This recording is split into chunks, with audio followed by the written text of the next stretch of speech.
En el día de hoy, amigo oyente, llegamos a la segunda epístola del apóstol Pablo a los Corintios, y quisiéramos decir varias cosas a modo de introducción. En primer lugar, quisiéramos decir francamente que no nos sentimos aptos para tratar lo que aquí se dice. Dijimos lo mismo en cuanto a la epístola a los romanos, y lo volvemos a decir aquí en cuanto a esta segunda epístola del apóstol Pablo a los Corintios.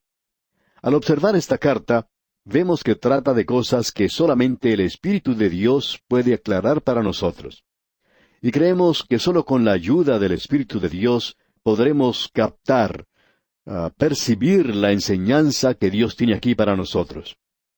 Mucho se ha predicado y se ha escrito sobre esta epístola. Con todo, aún nos falta mucho por aprender. El doctor J. Vernon McGee, autor de estos estudios bíblicos, decía que mientras más estudiaba esta epístola, más se daba cuenta que menos sabía de lo que allí se trataba. Y se preguntaba por qué no había predicado más sobre esta epístola, y por qué no había preparado más sermones y meditaciones sobre esta epístola. Decía que había hablado algo sobre ella, pero no mucho.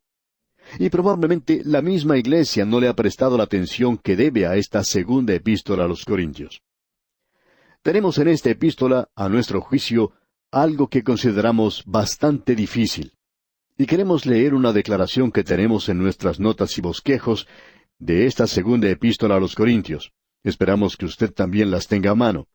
Esto es lo que queremos decir. Pablo escribió esta segunda carta a los Corintios muy poco tiempo después de haber escrito la primera carta. Él había escrito la primera carta a los Corintios desde Éfeso. Él se encontraba allí en desarrollo de su ministerio. Como él había dicho, porque se me ha abierto puerta grande y eficaz, y muchos son los adversarios. Creemos que el ministerio más amplio de Pablo estuvo en Asia Menor, siendo Éfeso el punto de partida para el Evangelio. Creemos que probablemente el Evangelio podía cubrir esa área en una forma mucho más efectiva que desde cualquier otro punto en cualquier otra época. Eso es lo que Pablo quería decir cuando él señaló que se me ha abierto puerta grande y eficaz.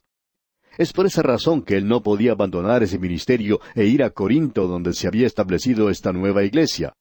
Estaba llena de creyentes carnales, corintios carnales, niños en Cristo. Ellos eran tal cual un bebé. Querían que Pablo fuera donde ellos estaban, querían que él les prestara atención, querían que él los alimentara y les cambiara la ropa, por así decirlo. Ellos estaban lamentándose y llorando como bebés.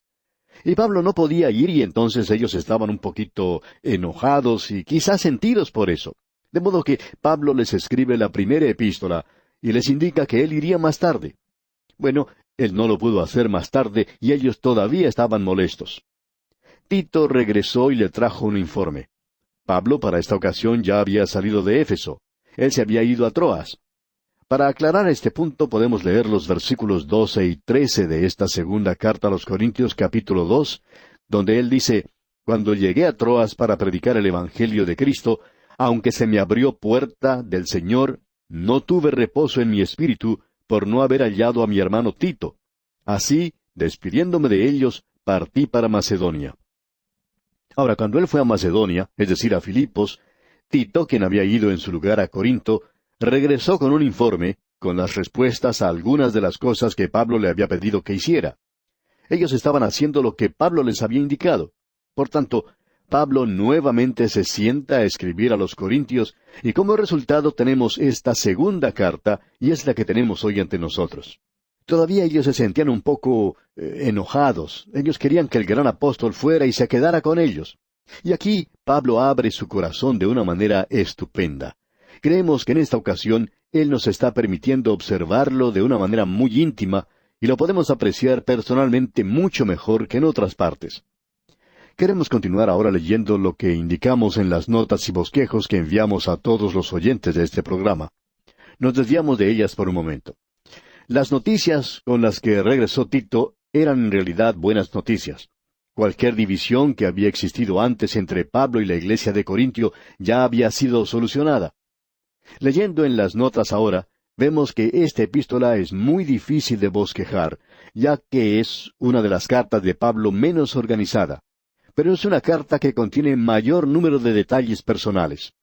En cada uno de sus capítulos siempre hay un tema menor que él está desarrollando y que muchas veces parece tomar el lugar de un tema principal y que generalmente es expresado en un versículo destacado. Esto puede explicar lo que a primera vista parece difícil de bosquejar y organizar en la epístola. Notaremos eso al considerar cada uno de los capítulos. Quisiéramos ahora presentar el bosquejo de la carta en forma breve, porque creemos que es muy importante para nosotros. En los primeros 7 capítulos tenemos el consuelo, la consolación, el estímulo, el aliento de Dios.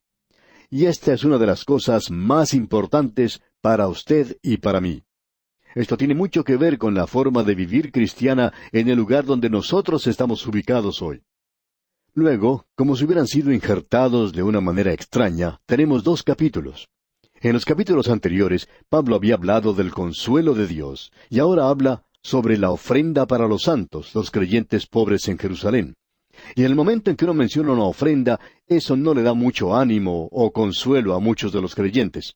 Aquí no se menciona el vivir cristiano, sino el dar cristiano.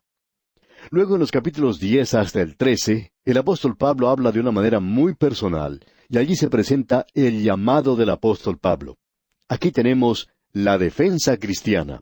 Primero es el vivir cristiano, luego el dar cristiano, y ahora la defensa cristiana. Esto es muy importante.